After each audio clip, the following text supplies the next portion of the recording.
के लिए गांव में आती है। आइए आइए मेहरबान कदरदान, खाइए रोहड़ा के ताजे ताजे केले। कभी खाए नहीं होंगे ऐसे केले।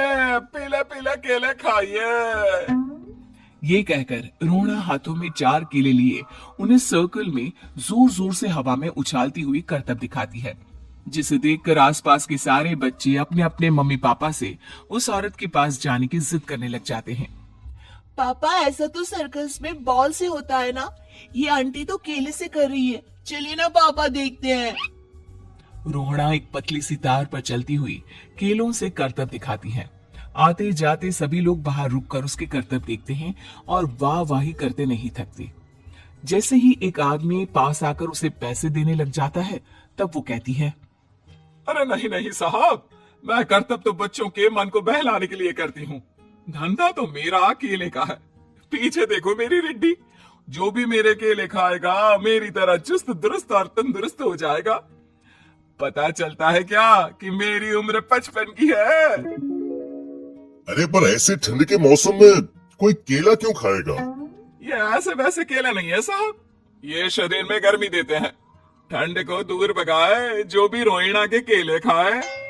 पापा, अगर मुझे केले नहीं मिले तो मैं घर नहीं जाऊंगी।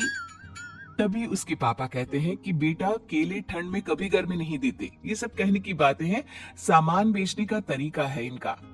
पर पिंकी नहीं मानती। मैं केले खाऊंगी। पिंकी की जिद के आगे नत्थू हार जाता है और उसे केले खरीद कर दे देता है। पिंकी खुश होकर केले घर ले आकर खाती है। अब मैं भी करतब करूंगी, कितना मजा आएगा। जादुई केले। पिंकी पहला केला खत्म भी नहीं करती कि वो बेहोश हो जाती है। दूसरे केले से एक काला धुआं आता है और रोहड़ा चुड़ैल बनकर बाहर निकल आती है। मेरे भूतिया केले बच्चे न खाए, ऐसा हो ही नहीं सकता। जादूपुर वालों, कब तक बचोगे? आ गई हूं मैं रोहड़ा, जिसका कोई नहीं कर सकता सामना। रोहड़ा पिंकी को गोद में उठाकर काले धुएं में कहीं गायब हो जाती है।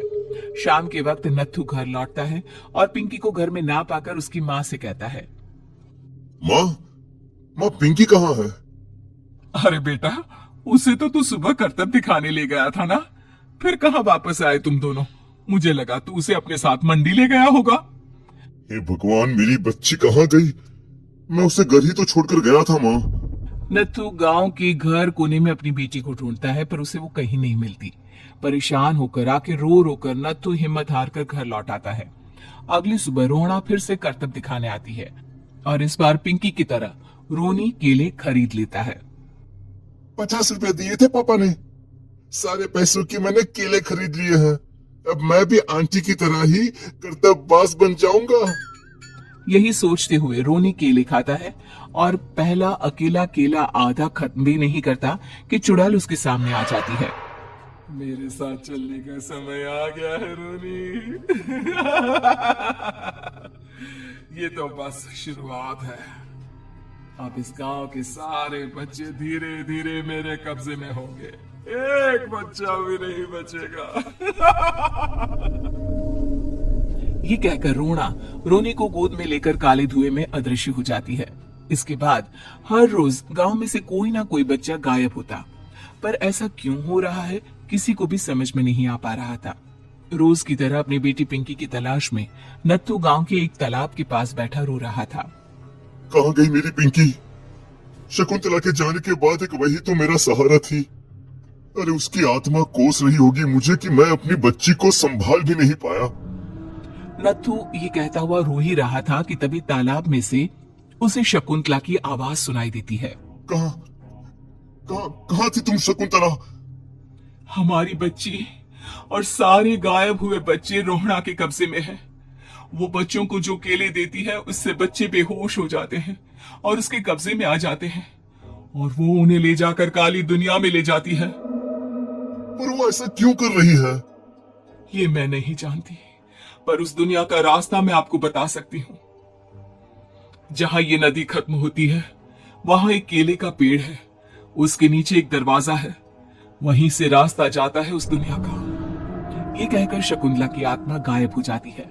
गांव के सभी लोग झुंड बनाकर उसी रास्ते से काली दुनिया में चले जाते हैं और वहां देखते हैं कि सारे बच्चे वहां काम कर रहे थे। पापा मुझे ले चलो यहाँ से। पापा पापा। सभी बच्चे अपने मम्मी पापा से लिपट जाते हैं। तो तुम लोग यहां तक आ गए? क्यों हमारे बच्चों को पकड़ लिया तूने? तुझे शिकारी बनाना है तो ले, हम सब आ गए हैं, हमें खा ले। नहीं, मुझे बच्चे चाहिए। मेरे बच्चे के बदले तुम लोगों के बच्चे। क्या मतलब? मैं इसी गांव में रहने वाली एक औरत थी। केले की चोरी के इल्जाम में मेरे बेटे को गांव वालों ने इतना मारा कि वो मर गया। उसी दिन मैंने ठान लिया कि गांव वालों का भी वही हाल करूंगी। कुछ दिन बाद बेटे के चले जाने के दुख में मैं भी मर गई और मेरी भटकती आत्मा एक चुड़ैल बन गई। और फिर मैंने बदला लिया तुम सबके बच्चे छीनकर।